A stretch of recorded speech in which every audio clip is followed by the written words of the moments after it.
तुमच्या प्राणांना कधीही गरज भासली, सुप्रीम फार्मा आहे तुमच्या बरोबर, तेही वर्षभर 365 दिवस। तुमचे पाळीव प्राणी असो किंवा शेतातील मालमत्ता, आम्ही सोपवतो विश्वासासह दर्जेदार औषधी। औषधांचा परिणाम टिकवण्यासाठी आणि तुमच्या सुविधेसाठी आमच्याकडे आहे एसी, थंड आणि आरामदायी वातावरण। मिडनाईट असो किंवा कुठलाही वेळ, इमर्जन्सी सेवेसाठी आम्ही तत्पर। एक कॉल करा आणि मदत लगेच।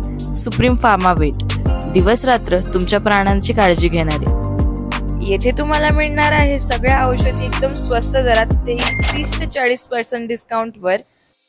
तर शेतकरी मित्रांनो, यायचं कुठे आहे? Supreme pharma, Tarabad road, Rahuri factory. आवाज जनतेचा, लढा सर्वसामान्य जनतेच्या न्याय हक्कांसाठी।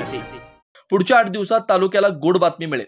या प्राजक्त तनपुरेंच्या एका वक्तव्यानं कारखाना निवडणुकीत विरोधकांची हवा निघून गेली। गोड बातमी मिळेल तेव्हा मिळेलच, मात्र आज विधानसभा निवडणुकीनंतर हताश झालेल्या तनपुरे समर्थकांना स्थानिक स्वराज्य संस्थांच्या पार्श्वभूमीवर आत्मविश्वास वाढवणारी गोड बातमी मिळू शकते याची चर्चा आहे। कारखान्यातील आजचा गुलाल हा कार्यकर्त्यांना ऊर्जा देणारा ठरू शकतो हे सांगण्याची गरज नाही। डॉक्टर तनपुरे कारखान्याच्या प्रतिष्ठेच्या बनवलेल्या निवडणुकीचा आज निकाल लागतोय। या निकालात तनपुरे गटाचं पारडं काहीसं जड दिसतंय, त्यामुळे निकालालाही तनपुरे गटाला पहिली संधी मिळेल असेल असं जाणकारांचं मत आहे। त्याची कारणंही तशीच आहे। आज तिरंगी लढत झाली। बाजार समितीचे सभापती अरुण तनपुरे यांच्या नेतृत्वात जनसेवा मंडळ निवडणुकीला सामोरं गेला।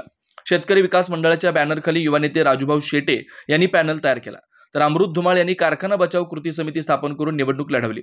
आता या तिन्ही पॅनलमध्ये तनपुरेंचा पॅनल उजवा दिसला। मुळातच तनपुरे यांचा अनेक वर्ष कारखान्यावर होल्ड होता। सहकाराबरोबरच स्थानिक स्वराज्य संस्था व इतर निवडणुकीमध्ये तनपुरे गट सक्रिय आहे।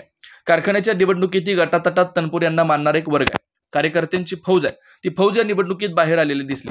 याशिवाय आगामी स्थानिक स्वराज्य संस्थांच्या निवडणुकीत विशेषतः नगरपालिका, जिल्हा परिषदा आणि पंचायत समिती या उमेदवारीचा शब्द दिला असल्यानं ते कार्यकर्ते कारखाना निवडणुकीत मतदानासाठी सभासदांना मतदान केंद्रावर घेऊन येताना दिसले। या उलट राजू शेटे यांची सर्व मदार कर्डिले व विखे गटावर अवलंबून होते। यात कर्डिले गटाने मदत केल्याची चर्चा आहे, मात्र कर्डिले गटाचं सहकारात ताकद मोठी नाहीच, त्यापेक्षा विखे गट बलवान आहे, मात्र त्यांनी पूर्णतः अलिप्त धोरण घेतलं। तनपुरे गटातील काही उमेदवारांना विखेनी मदती मिळाल्याची चर्चा आहे, त्यामुळे शेतकरी विकास आघाडीला ग्राउंड लेवलला काम करण्यासाठी निष्ठावंतांची फौज उभी करता आली नाही। विखे तथा भाजपचा दुसरा गट तनपुरे गटाला मदत करताना दिसला। युवा नेते उदयसिंह पाटील, माजी नगराध्यक्ष सत्यजित कदम हे प्रचारात कुठेही दिसले नाहीत, मात्र त्यांच्या कार्यकर्त्यांनी मते टाकली। ती कोणाला याचीही चर्चा झाली। अमृत धुमाळांचा लंगडा पॅनल होता, त्यांची ताकद बरी होती, मात्र पूर्ण उमेदवार नसल्यानं ते किती मतं घेतात समजणार आहे।